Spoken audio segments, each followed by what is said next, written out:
ओम नमो भगवती वासुदेवाय।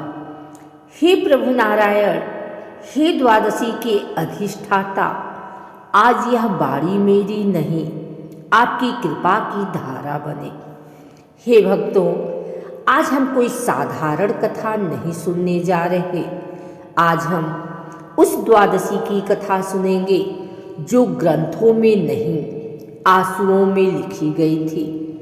यह कथा है एक टूटे हुए जीवन की, एक न थमने वाली प्रतीक्षा की और उस भक्ति की जिसके आगे भगवान को स्वयं झुकना पड़ा। कृपया मन को शांत करें, हृदय के द्वार खोलें और इस कथा को सिर्फ सुने नहीं, महसूस करें। जय श्री हरि।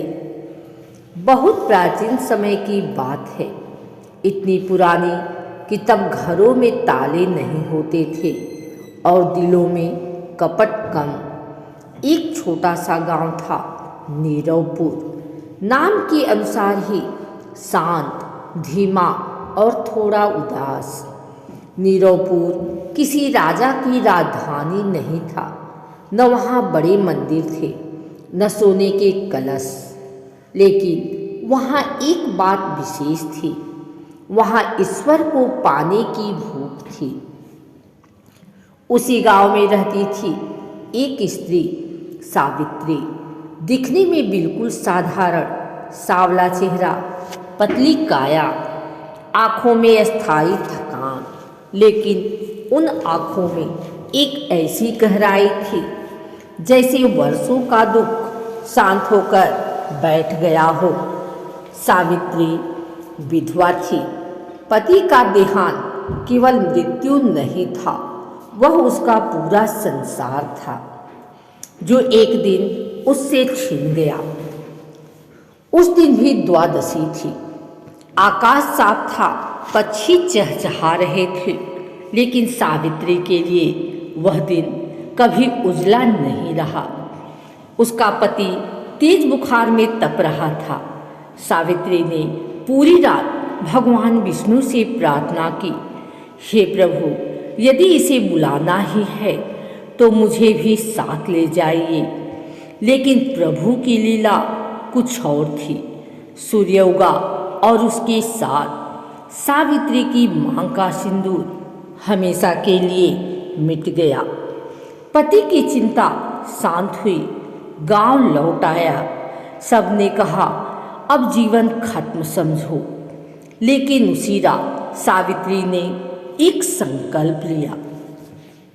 मंदिर के कोने में बैठकर उसने कहा, हे नारायण, आज आपने मुझसे सब कुछ ले लिया, अब मेरे पास खोने को कुछ नहीं, इसलिए अब मैं केवल आपकी हूँ।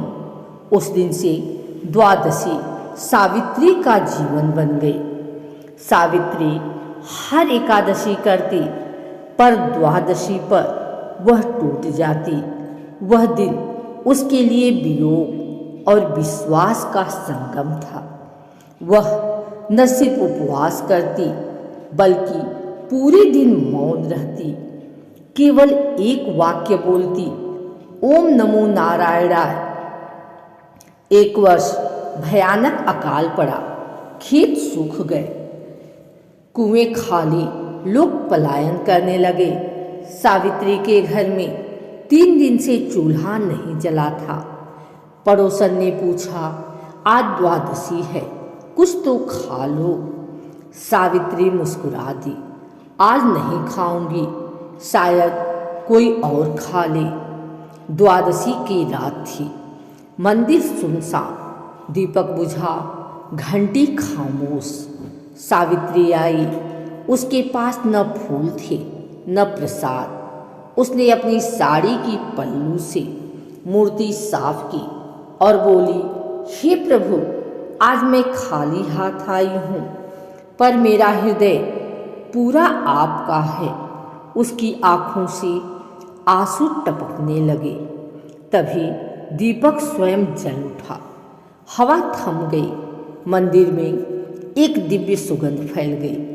एक स्वर गूंजा, सावित्री, सावित्री काँप गई। भगवान, तू हर द्वादशी रोती क्यों हो?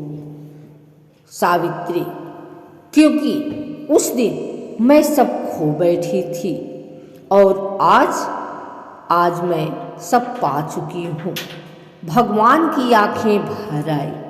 भगवान बोले, माँ, मैं तुझे वर दूंगा। सावित्री बोली, हे प्रभु, मुझे कुछ मत दीजिए, बस जिस घर में आंसू हो वहाँ आप स्वयं पहुँचना। अगले दिन से चमत्कार होने लगे।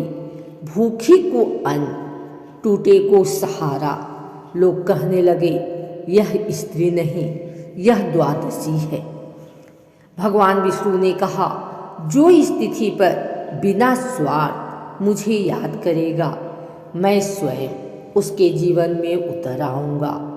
यदि यह कथा आपके हृदय को छू गई हो तो अगली द्वादशी केवल व्रत न करें, थोड़ा समर्पण भी करें, क्योंकि भगवान आज भी सावित्री खोज रहे हैं।